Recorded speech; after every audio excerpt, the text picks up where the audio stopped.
आखिर गंगा जी में धोया गया सारा पाप कहाँ जाता है? आइए जानते हैं। एक बार एक ऋषि ने सोचा कि लोग गंगा में पाप धोने जाते हैं, तो इसका मतलब हुआ कि सारे पाप गंगा में समा गए और गंगा भी पापी हो गई। और फिर उन्होंने अब यह जानने के लिए तपस्या की कि पाप कहाँ जाता है। तपस्या करने के फलस्वरूप देवता प्रकट हुए। ऋषि ने पूछा कि भगवान, जो पाप गंगा में धोया जाता है वह पाप कहाँ जाता है? भगवान ने कहा कि चलो गंगा जी से ही पूछते हैं। दोनों लोग गंगा जी के पास गए और कहा कि हे गंगे, सब लोग तुम्हारे यहाँ पाप धोते हैं, तो इसका मतलब आप भी पापी हुई। गंगा जी ने कहा, मैं क्यों पापी हुई? मैं तो सारे पापों को ले जाकर समुद्र को अर्पित कर देती हूँ। अब वे लोग समुद्र के पास गए और कहा, हे सागर, गंगा जो पाप आपको अर्पित कर देती हैं, तो इसका मतलब आप भी पापी हुए। समुद्र ने कहा, मैं क्यों पापी हुआ? मैं तो सारे पापों को लेकर भाप बनाकर बादल बना देता हूँ।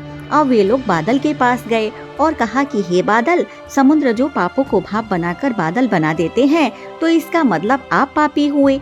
बादलों ने कहा, मैं क्यों पापी हुआ? मैं तो सारे पापों को वापस पानी बरसाकर धरती पर भेज देता हूँ, जिससे अन्न उपजता है और जिसको मानव खाता है। उस अन्न में जो अन्न जिस मानसिक स्थिति से उगाया जाता है और जिस वृत्ति से प्राप्त किया जाता है, जिस मानसिक अवस्था में खाया जाता है, उसी अनुसार मानव की मानसिकता बनती है।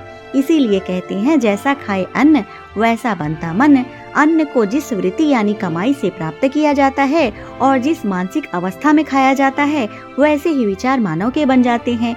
इसीलिए सदैव भोजन शांत अवस्था में पूर्ण रुचि के साथ करना चाहिए और कम से कम अन्न जिस धन से खरीदा जाए, वह धन भी श्रम का होना चाहिए। राधे राधे।